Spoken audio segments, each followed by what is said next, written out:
اور خدا ترسی کو کبھی نہ چھوڑنا۔ پھر اس کا والد کچھ عرصے بعد دنیا فانی سے کوچ کر گیا، لیکن اس کے والد کے الفاظ احمد کے دل پر ہمیشہ کے لیے ثبت ہو گئے۔ اس دن کے بعد ہر علاج احمد کے لیے صرف روزی نہیں بلکہ عبادت بن گیا۔ ایک دن احمد اپنے کسی تجارتی کام کے لیے ایک عظیم سلطنت میں آیا، لیکن اس سلطنت کے بازاروں میں خوشی کے بجائے خوف اور غم کی لہر دوڑ رہی تھی۔ ہر زبان پر ایک ہی بات، لوگ سرگوشیوں میں ایک دوسرے سے گفتگو کر رہے تھے، پریشانی ان کے چہروں سے عیاں تھی۔ ہائے، شہزادی مہر النساء کئی ہفتوں سے بیمار ہے، بڑے بڑے حکیم ہار گئے، بادشاہ ہر اس شخص کو بلا رہا ہے جو علاج کر سکے۔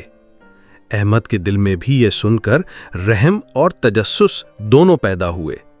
شاید اس کے والد کی کتاب میں لکھا کوئی نایاب نسخہ اس بیماری کا علاج ہو، اور شاید یہی لمحہ اس کے والد کے خواب کو حقیقت بنانے کا آغاز ہو۔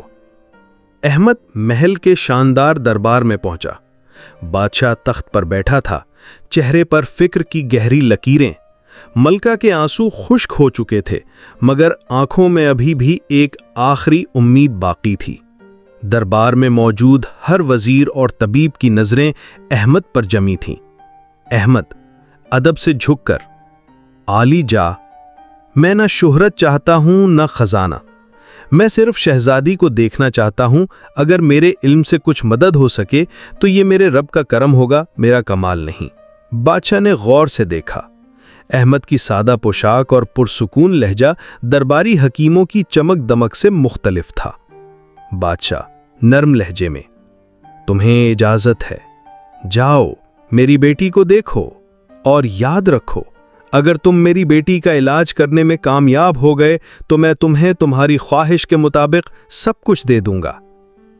وہ کمرہ جہاں کبھی روشنی اور خوشبو کا بسیرا تھا، آج اداسی اور خاموشی میں ڈوبا ہوا تھا۔ شہزادی کا چہرہ زرد، سانسیں مدھم اور زندگی جیسے انگلیوں سے پھسلتی جا رہی تھی۔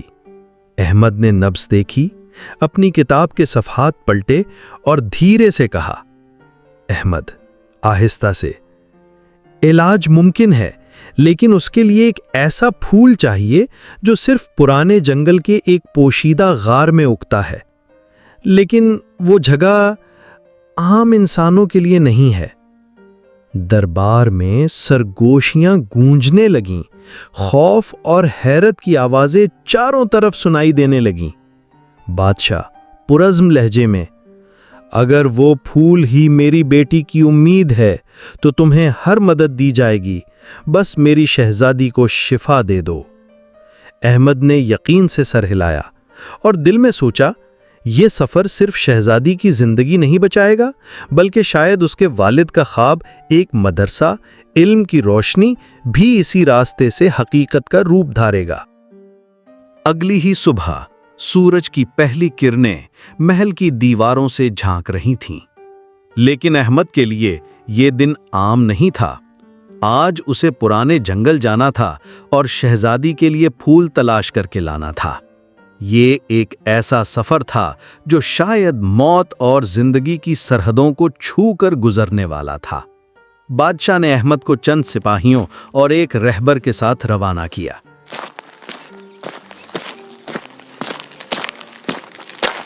لیکن جیسے جیسے وہ قافلہ محل سے دور اور جنگل کے قریب پہنچا، رہبر کے قدم سست ہونے لگے۔ رہبر گھبراہٹ سے، حضور، یہ وہی پرانا جنگل ہے جہاں سورج بھی گھسنے سے ڈرتا ہے۔ کہتے ہیں وہاں سایوں کی مخلوقات ہیں اور غار کی حفاظت کرنے والا ایک اژدہا جسے کسی نے کبھی شکست نہیں دی۔ سپاہیوں کے چہروں پر بھی خوف کی لکیریں نمایاں ہو گئیں۔ احمد نے کتاب کو سینے سے لگایا، آسمان کی طرف دیکھا اور دھیرے سے بولا، احمد دعا کرتے ہوئے، اے رب العالمین، یہ سفر نہ میرے لیے ہے نہ دولت کے لیے، یہ ایک بے قصور جان کو بچانے اور میرے والد کی نیک خواہش کو پورا کرنے کے لیے ہے، میری رہنمائی فرما۔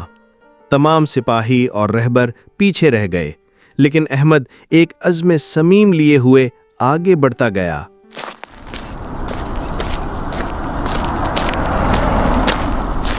احمد اکیلا جنگل کے اندرون میں داخل ہوا۔ ہر قدم پر زمین کی نمی، جھاڑیوں کی سرسراہٹ اور کسی انجانی نگاہوں کا احساس۔ گھنٹوں کی تھکن، گھنے جنگلوں کی اجڑی پگڈنڈیوں اور ڈراؤنی خاموشی کو برداشت کرنے کے بعد آخرکار احمد ایک پراسرار پہاڑ کے سامنے پہنچا۔ پہاڑ کے دامن میں ایک سیاہ غار کا دہانہ، غار ایسا جیسے صدیوں سے کسی راز کو چھپائے بیٹھا ہو، اور اندر سے آتی ٹھنڈی ہوا گویا کسی اندیکھے خطرے کی خبر دے رہی ہو۔ احمد نے آسمان کی طرف دیکھا اور آہستہ سے دعا کی، اے رب، یہ سفر نہ دولت کے لیے ہے نہ شہرت کے لیے، یہ ایک زندگی کو بچانے اور میرے والد کی نیک خواہش پوری کرنے کے لیے ہے، میری حفاظت فرما۔ احمد نے ہمت باندھی اور غار میں قدم رکھا۔ غار کے اندر ہر طرف نمی، اندھیرا اور ایک عجیب سی خاموشی تھی۔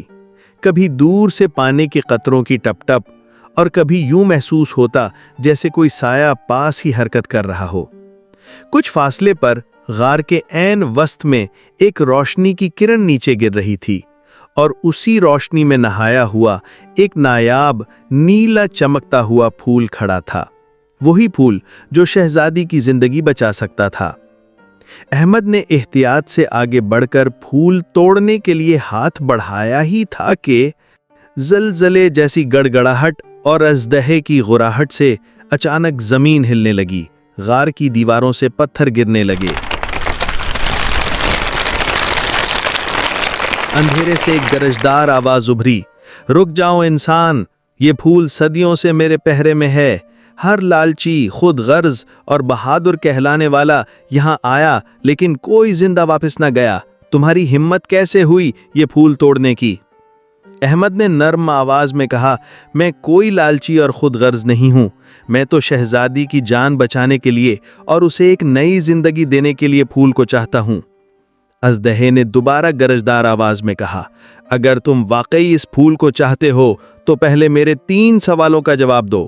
اگر جواب نہ دے سکے تو یہ غار تمہاری قبر بن جائے گا۔ احمد نے ایک لمحے کے لیے اپنی کتاب کو سینے سے لگایا، اپنے والد کی نصیحت یاد کی، لالچ کو دل میں نہ آنے دینا اور خدا ترسی کو کبھی نہ چھوڑنا۔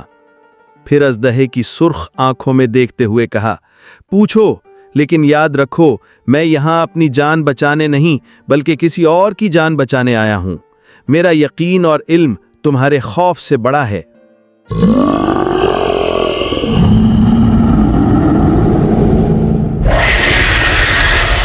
اژدہا غار کے وسط میں چکر لگاتا ہے اور پھر گہری دھمکی آمیز آواز میں کہتا ہے، پہلا سوال یہ ہے، دنیا کی سب سے قیمتی چیز کیا ہے جو انسان کو زندگی بھر سنبھالنی چاہیے لیکن جسے وہ اکثر بے وقت سمجھ کر کھو دیتا ہے؟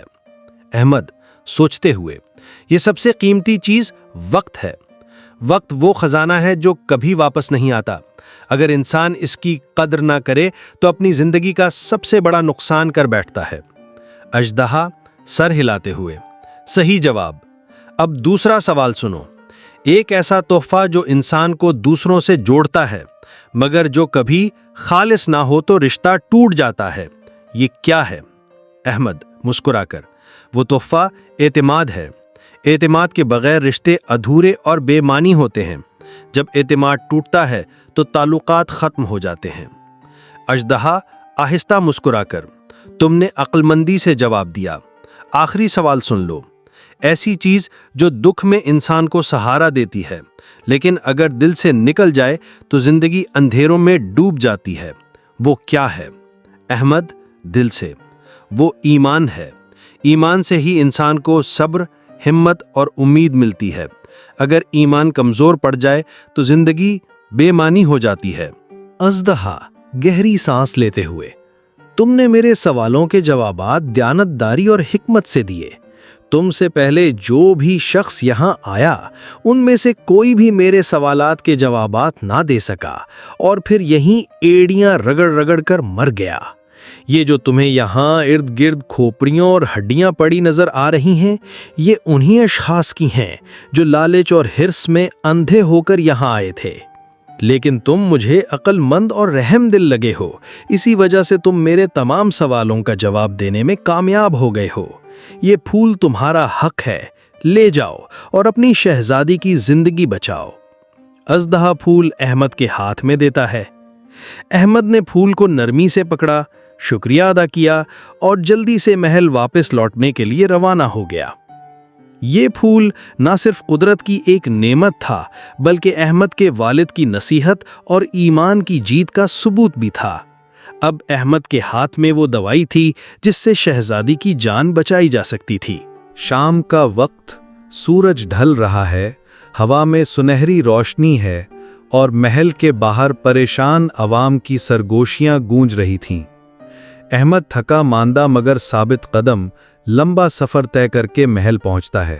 اس کے ہاتھ میں وہ نایاب پھول ہے جس کی خوشبو بھی زندگی کی نوید دیتی ہے۔ محل کے دروازے کھلتے ہیں اور امید کی ایک کرن اندھیرے کو چیر دیتی ہے۔ بادشاہ اور ملکہ تیزی سے آگے بڑھتے ہیں۔ بادشاہ آنسو بھری آنکھوں سے، احمد کیا تم کامیاب ہو گئے؟ میری بیٹی کی سانسیں ہر لمحہ مدھم پڑتی جا رہی ہیں۔ احمد اطمینان سے ادب کے ساتھ جھکتے ہوئے، بادشاہ سلامت، خدا نے چاہا تو یہ پھول شہزادی کو نئی زندگی دے گا، مجھے فوراً دوا تیار کرنے کی اجازت دیجیے۔ شہزادی کے کمرے میں مدھم روشنی ہے، خوشبو کم اور اداسی زیادہ۔ شہزادی کمزوری سے نیم بے ہوش بستر پر پڑی ہے۔ احمد آہستہ قدموں سے آگے بڑھتا ہے، اس کے ہاتھ میں چمکتا ہوا پھول ہے۔ احمد ہلکی دعا پڑھتے ہوئے، اے رب، یہ علاج تیرا کرم ہو، انسان کی محض کوشش ہے، شفا تیرے ہاتھ میں ہے۔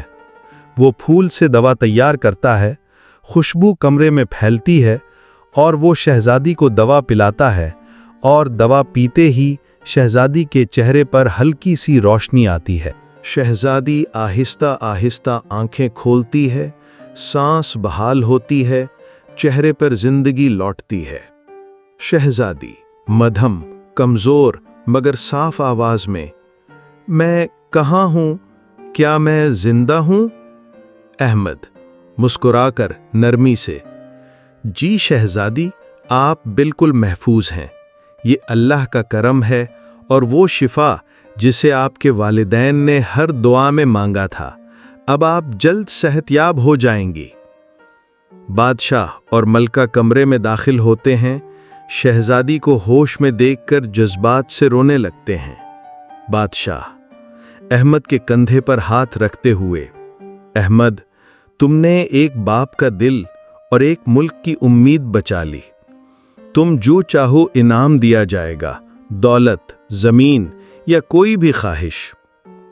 احمد آہستہ عاجزی سے، بادشاہ سلامت، میرے والد ہمیشہ ایک خواب دیکھتے تھے، وہ چاہتے تھے کہ ایک مدرسہ قائم ہو جہاں بچے حکمت اور طب کے علم کو سیکھیں اور پھر یہ علم پوری دنیا میں بانٹیں، لیکن ان کے پاس اتنا سرمایہ نہ تھا اور وہ یہ خواب اپنی آنکھوں میں لیے دنیا سے رخصت ہو گئے۔ میری بس یہی خواہش ہے کہ ان کی یہ آرزو پوری ہو۔ بادشاہ چند لمحے خاموش رہ کر احمد کی طرف دیکھتا ہے، پھر مسکرا کر اعلان کرتا ہے، آج سے تمہارے والد کے نام پر اس ملک میں سب سے عظیم مدرسہ تعمیر ہوگا۔ یہ مدرسہ نہ صرف حکمت اور علاج کا گھر ہوگا بلکہ خدمت خلق اور انسانیت کی درسگاہ بھی ہوگا۔ احمد، تم اس کے سربراہ اور معلم بنو گے۔ مدرسے کی تعمیر مکمل ہو جاتی ہیں، بچے خوشی سے علم حاصل کرتے ہیں، احمد انہیں سکھاتا ہے، بادشاہ اور عوام مدرسے کا افتتاح کرتے ہیں۔ یوں احمد نے نہ صرف شہزادی کی جان بچائی بلکہ اپنے والد کا خواب پورا کر کے پورے ملک کو علم اور خدمت کا خزانہ دیا۔ یہ کہانی ہمیں یاد دلاتی ہے کہ حقیقی کامیابی دولت میں نہیں بلکہ انسانیت اور علم کو بانٹنے میں ہے۔